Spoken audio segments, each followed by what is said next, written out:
Hey nerds, what's up? Today we are going to be ranking every Dungeon Crawler Carl book by Matt Dinniman. I just finished book 7, which at the time of this recording is the latest book in Dungeon Crawler Carl, last night, and it's time to rank. If you're here and you're like, what's Dungeon Crawler Carl? I've got a video for you, and it'll convince you to read it because it's a great time. So let's get right into it. Starting in number 7, so last place is going to be Book 1, Dungeon Crawler Carl. Now, here's the thing. I think it's a good thing to have Book 1 in the last position because that means it only goes up from here. I did really enjoy Dungeon Crawler Carl. I actually read that because I was going to interview Matt Dinniman and Django Wexler. I think I told this in my last video, so I won't tell that again. So I finally read it and I really enjoyed it. I thought it was really funny. I thought it had a lot of good stuff. And then there was some stuff I didn't love about it. I felt like it felt like a lot. The crassness felt a lot sometimes. And there was a couple things that happened at the end of the book that weren't my favorite, but I gave it a solid 4. And I actually wasn't necessarily thinking about going on at that point, which is why this definitely falls into the last spot for me, just because I enjoyed it, but wasn't feeling motivated to go on. And I actually think it took me several months. I should look that up. Okay, yeah, I just looked it up.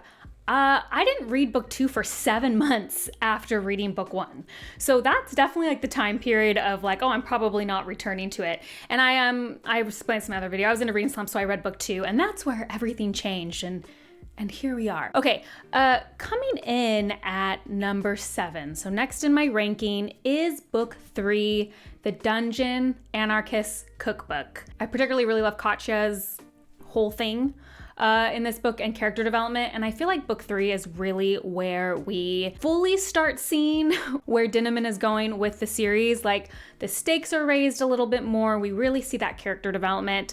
It's really great. This is, however, the book of the Iron Tangle. It is a train level, and I was doing fine because, I think he added this after. He adds a little footnote that's don't worry about the trains, don't worry about the maps, just go along for the ride. And I'm usually pretty good at that in fantasy.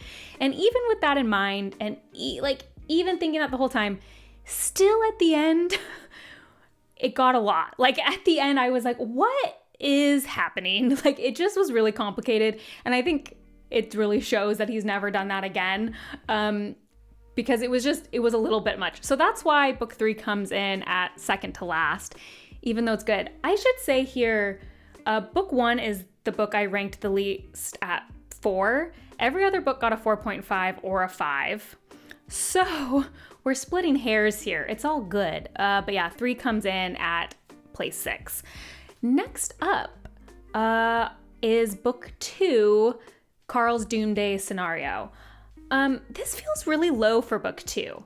I think because book 2 feels special because it's what convinced me to read on. It is the one that after I read book 2, it was oh, I will be reading all of these now. That was the turning point for me. And I think I did read about 1 a month after that. So much more condensed. So this feels low, but it's just whenever I think of ranking one of the later books lower, I can't do that either. So this is here by necessity, but I do have a lot of love for book 2 since I think this is what really starts establishing where Dinniman's going with the series, and that it's not just going to be something that is 20 levels of a dungeon and it's just going to feel the same and rote, and we're not going to really get anywhere and characters aren't going to grow. It's very clear from this book to me where the end destination is, which is why I like it so much. And again, I think this is the book we get introduced to the whole the daughters. Is that book beginning of book 3? No, it's book 2, I think. Sometimes they run together because they kind of go right into each other, but that was also a super needed addition, I think, and those characters that get added in book 2 are really good foils for our main characters. Overall, a great one. Appropriately, coming in place 4 is book 4, The Gate of the Feral Gods. This book is the first one I think I really felt sad in. Dinniman wrote something that really got me in the feelings, which feels so ridiculous for a book that is this insane. But This was the one that I really felt the emotional stakes, I think, the most first. There's obviously emotional stakes in the first 3 books, but this is when it really starts getting driven home. And this was also the book I noticed how careful Dinniman is at slowly revealing things about our characters' pasts in just the right way and just the right amount to really enable character growth and really deepen your connection to the characters amidst the chaos, amidst the wild humor. That's what's so impressive about this series to me is I have read series on both sides of the spectrum where I have read a book that is too much humor and not enough emotional stakes. And so you get to the end of the book and you might enjoy yourself, but there's nothing really keeping you there or tethered emotionally. And I've also read books that are really serious, but try to insert humor maybe in the wrong moments or the wrong ways. So I think that's actually one of the things that's most impressive and I think really stood out in Gate of the Feral Gods to me is how he can be so absurdist and know just the right moments to pull it back and stay with a moment. And that's kind of why I think this series is one of a kind, impressive. But yeah, Gate of the Feral Gods, number 4. So now we're getting into my top 3. These are separated by a hair for me, which when I'm looking at my list feels good, feels right. Like when you read a series, you hope that every book is better than the last, right? So the fact to me that I have the first 4 installments in my bottom 4 and I liked them as much as I did, like that is a good sign, right? It means quality staying consistent or going up. And it makes a longer series worth the read. So I feel very happy that 5, 6, and 7 are in these top 3, split by a hair. In number 3, I'm gonna go with book 7, This Inevitable Ruin. Can I just say, if you're not a part of my Instagram, I posted this a few weeks ago when I was reading this. Did anyone else look at this and were convinced it was called This Inevitable Run? Because I don't know, the people are running. Apparently, a ton of people on my Instagram said they did that too. So I keep wanting to say This Inevitable Run. Actually, I want to say The Inevitable Run. That's what I thought it was, but it's This Inevitable Ruin. This comes in at number 3.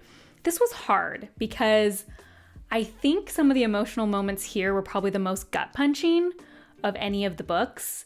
And also the most sweet. Like there were some really touching moments in this one where our characters are really like, you're really showing how they've become a found family. And I am a sucker for a found family. I know so many of us are.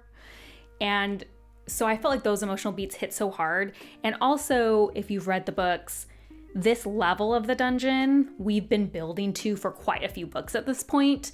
And it's kind of been like, everything's building up to this level that you'll know about as you're reading the books. This is non-spoiler, so I'm being vague. Hopefully you get it. And I feel like it was just such a satisfying conclusion ultimately to that level, which had been built up a lot. And I feel like our characters had enough wins to make it feel satisfying, but there was also enough stakes and problems to not feel like it was too easy. So I just thought it was a super satisfying conclusion to this buildup. I think the reason this goes into spot 3 for me, however, is this is the closest book we've gotten to the feeling that the Iron Tangle gave me in book 3, which is just like, at some point in the end, it was like, what's happening? I think partially this is because I've listened to a lot of it. So if you've never been to my channel, you might not know that I am not an audiobook listener. My brain and audiobooks, I can't do it. Like listening is just hard for me. Listening, especially to fantasy books. If I listen to anything that's usually nonfiction, I probably listen to like 2 or 3 books a year, only on 1.5 speed. That is my max. I can't listen and do anything else but like dishes or laundry. So like there's not a lot of opportunity for me to listen, which is why I don't also like it. Like if I am doing anything that takes any brain power, I can't listen to a book. So listening to DCC was kind of a big thing for me. I did it because so many people recommended that I listen to it, and they're right. The audiobook narrator, Jeff Hayes, is incredible. I mean, it really feels like voice acting. It's not necessarily a narrator, like there are full-on voices, and it really brings the book to life. So I'm very grateful that I listened to a lot of them. I did read physically. I kind of did both because I just read so much faster than I listen. So sometimes if the new versions were out, can you see them? They're like, you can see them right, little bit right there. If it came out in time, because I was reading these before the official published. Anyway, this is a long story to basically just say there was a lot of names and a lot of people and a lot of places in book 7. And I think if I had been able to have a physical copy of it, it would have helped me a lot. Listening with my own listening problems, it was a lot in the end. So I think that's the only like sliver of a reason it falls beneath the next two. Drum roll. Okay. Now this is the reveal of my top 2, well, I guess my top 1 Dungeon Crawler Carl books. So coming in at number 2 is The Eye of the Bedlam Bride. This, which means, I guess I should say that my number 1 spot is book 5, The Butcher's Masquerade. So let's start with The Eye of the Bedlam Bride. Fantastic. This book was literally so close to unseating Bedlam Bride. I feel like I have to talk about them together. Okay, I kept saying the wrong book title here. I'm about to talk about The Butcher's Masquerade. This was actually the first and so far only DCC book I gave a full 5 stars. Really hard to get a 5 stars from me. This one did. The emotional stakes of The Butcher's Masquerade, top tier. There is a moment in The Butcher's Masquerade with Prepotente. I'll say that because I feel like that's not spoiling anything, but you will know what moment I'm talking about. I needed a moment. It was so good and so sad and so I just couldn't believe the way I was feeling in a Dungeon Crawler Carl book. And I think that was a really good starting off point to the next 2 installments where that just keeps happening more and more. But that was the big one. That was the big moment where I was like, ooh, it is serious and here we are. And it was just so fantastic. 5 stars, loved it. So The Bedlam Bride almost beat it out though. It almost beat it out. First of all, I loved the floor mechanics. I think this is my favorite floor mechanics, probably for nostalgia reasons. So I don't think people really care about me telling spoilers about what the floor theme is, but if you do, go ahead, 30 seconds. I loved the kind of Pokemon, Magic the Gathering, Yu-Gi-Oh card vibe, just so much nostalgia. I loved that mechanic. Definitely one of my favorites of all of the floors. And so I think this would have won because it also had amazing emotional beats and moments. There is a singular scene that happens that I thought, I can't give a book with this scene in it 5 stars. And, I know how to say it without spoilers. This is on the inside cover of The Bedlam Bride, so this is not a spoiler because if you read this, you would see it first. So the scene in which you hear the phrase, I need a baby seal, I can't give a book 5 stars with that scene in it. I just can't, people. And I know some of you are going to be like, that was the best and funniest scene in the book. Not to me.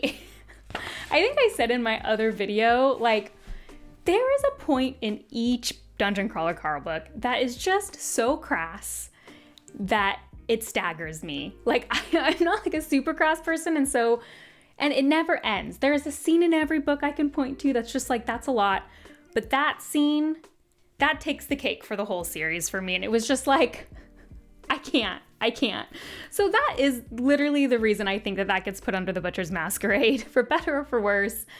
I'm so interested to hear your guys' thoughts on that scene in the comments. I know some of you probably loved that scene. I mean, clearly they put it on the cover, so they were expecting it. It was a lot for me. That said, great emotional moments in both. Just ekes it out. Number 1, The Butcher's Masquerade. Overall, what a great series. I can't believe how each one basically gets better, or at least stays the exact same quality. There's so many smart things that Dinniman has done. I particularly love what's going on with the AI. I think that in particular is a reason that it hasn't gotten repetitive. I am always impressed by how invested I am in the stories when it could get so repetitive. But because of the way that Dinniman has been able to expand the world outside the dungeon, I feel like there's so much world and stakes that you never feel like overly burdened or overly stuck in the dungeon. So I just think that's impressive, but just, gosh, what a good series. I am so excited for the next installment, which I don't think has a real date yet. I think there's a date that's been like put online, but I don't think it's actually the real date, but I am eagerly awaiting book 8. If you're here because you haven't read Dungeon Crawler Carl, I hope this convinces you to pick it up when you realize that every book basically gets better. And if you're here after having read DCC, please tell me your current ranking of the books, whether or not you've read all 7.